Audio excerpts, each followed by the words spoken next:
Hello everyone, I'm Aurora and welcome to Sage and Squirrel. Today we are going to be planning my garden, my 2025 garden. So let's go. So a little backstory. My fiance and I bought our house last year in the spring, and so last year was my first time gardening.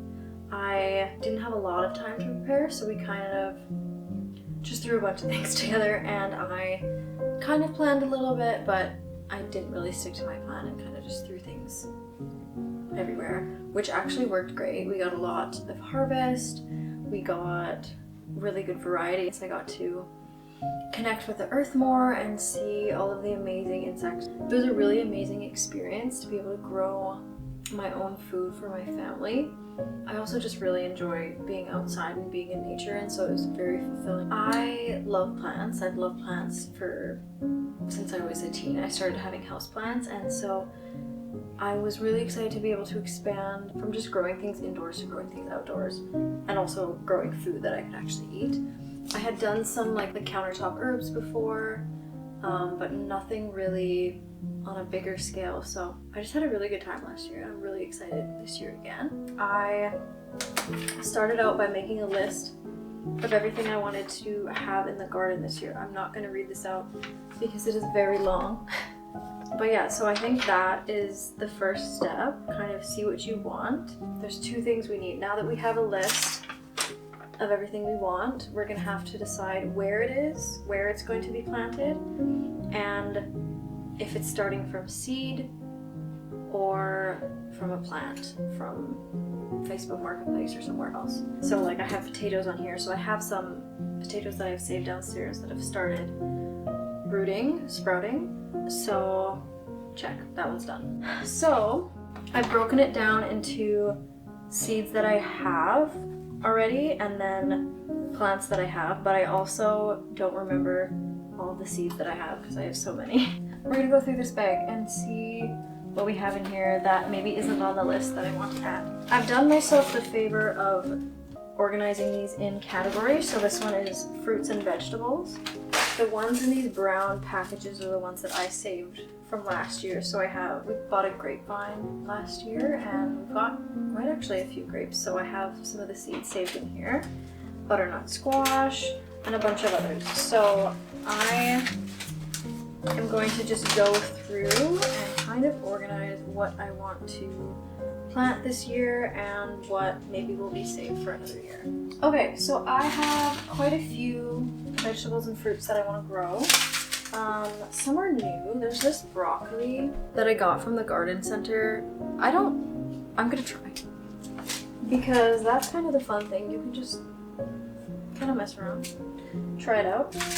Beets did really well last year. I'm also going to try this okra, so we'll see if that works. And then I did rainbow carrots last year. They came out amazing. They're also a biannual plant, so I've left a few in the ground so that this year they can produce seeds. So this year I'll have seeds for them and I won't have to use any store-bought ones anymore. Filming these videos is really great because it actually gets me to do this because I have been putting it off and I need to kind of have more of a game plan because I do want to try to start some of my own seeds. I'm going to try to do like a seed starting setup where the seeds are just like on a shelf on one of my windows. So I kind of need to have a game plan on which seeds I'm starting and what I'm doing. I grew like 4 varieties of tomatoes, but I only have one seed here that's labeled, so that means the rest are in this basket, which just has so many random seeds in it. So some of these might be a surprise. Yeah, I also want to grow more colorful tomatoes. So last year it was just yellow and red, but this year I want to get some of like the dark black and purple and those kind of colors. So next, I'm gonna go through this and we'll see if there's anything in here that I can actually use. I have some of these wasp nets pieces, so I'm gonna try to do something artsy with that. Next we have flowers. So I have copious amounts of marigolds because I planted them around the perimeter of every single bed of my garden.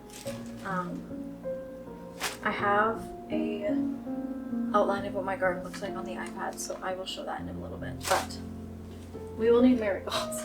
These are from last year. This is what I saved, so I'm going to use these seeds. I like I'm saying that as if I've done this before, but I'm going to use as many of the seeds from last year as possible, just because those plants have kind of acclimated to the space, the sun, and all of the environmental things that have been happening. So one of my most favorite flowers that I planted last year was calendula, and I have tons of seeds, so I'm going to be doing a lot of this pretty much wherever I can. Bees really love it, as well as the hoverflies and any other pollinator.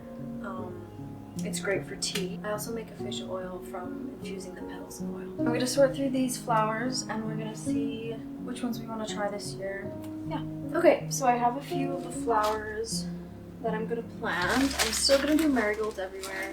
They're just a great companion plant, and the bees love them. So, and they're cute. They're just flowers everywhere. I already planted some hollyhocks in the fall, but I didn't see these dark ones that I think are from my mother. So I'm gonna try to see if maybe I can plant these as well in the spring, and then maybe I'll get like later blooms, or next year, I don't know.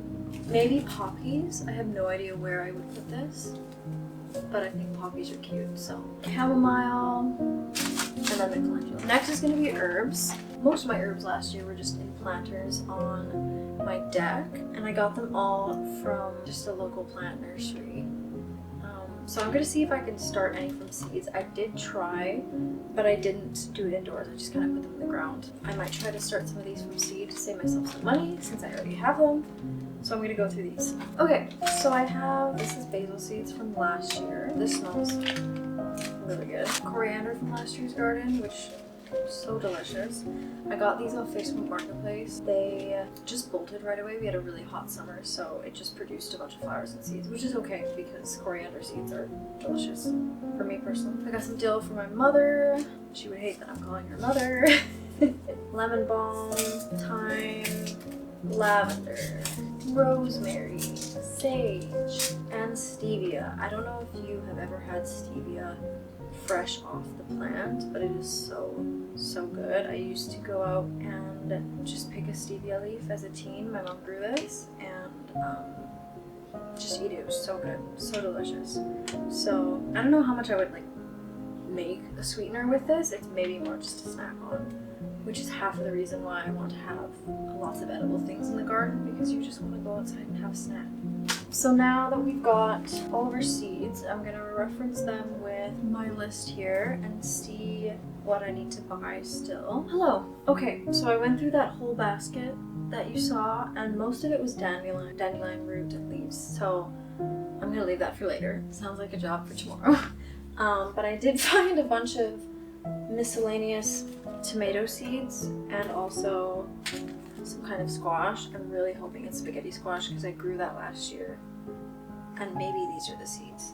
Now I have all the seeds for everything that I want, and it seems like it really covers pretty much everything. I think the only thing I need to get is sweet potatoes and possibly garlic. So I forgot to plant my garlic in the fall. There was just so much happening and I just didn't get to it. So what I've done, I brought one of these inside, and I planted garlic in here. It is February and I just have done this like 2 days ago. It's quite warm right now, so I'm going to put these outside and then it'll get cold again, and then hopefully we can fake a winter. I really hope that garlic thing works, because that would be a great hack if you ever forget to plant your garlic in the fall or don't have time, or you don't get your home till the spring like I did last year. Last year spring I did try to plant some bulbs in just to see what happened, and it just, oh goodness.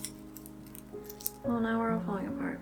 I got a little green shoot, and then just like the same bulb that I planted just put out a green shoot, but it didn't expand or anything. So it seems like you do have to overwinter garlic. So I really hope that this works, because I would like garlic this year. Okay, so from my list, the only thing I will need is sweet potatoes. I grew like over 100 sunflowers last year, so I have a couple of heads downstairs just drying out, so I'll have to get those seeds ready. I also have on here that I want tulips, because I really like tulips. They're freaking cute, but also they are a perennial and they flower very early in the spring. It's really nice to have early flowering plants. It kind of just makes you be like, oh yeah, plants are gonna start growing and things are alive again. So yeah, so I am good to go here. And then in part 2, I'm gonna show you what my plan is for kind of the layout of the garden. This was my plan for last year. I did not stick to it at all. This year I will be maybe sticking to it more, but who knows, probably not. Part 2 of this video is going to be kind of organizing where each plant needs to go based on the sun. I'm very lucky, my backyard is pretty much full sun everywhere, so everything grows really, really well. Then I will take you with me on my seed starting journey to see if I can kind of DIY a little window greenhouse and start some of my own seeds to save me some money, and also just grow really strong plants that have already lasted a season in this weather. Thank you for being here. Thank you for, I feel like, body doubling for me. It really helped me get all of this stuff done and organized. I definitely feel less overwhelmed now that I kind of have a little bit of a game plan. That is very much subject to change. If you are also a new gardener and you're just starting your gardening journey, or you have been doing this for many years, I'm open and happy to hear tips and tricks, and yeah, let's do this together. I feel like being able to grow your own food in this world where not a lot of people have that skill is something that's really important. Being able to provide, like actually provide food for your family, even as something as small as the backyard. Like my backyard is not very big, but I grew enough potatoes last year and they've lasted me till now. I still have some in the basement. Gardening, love it. And if you love it too, maybe we can connect. Yeah. Thank you for being here, and I will see you next time.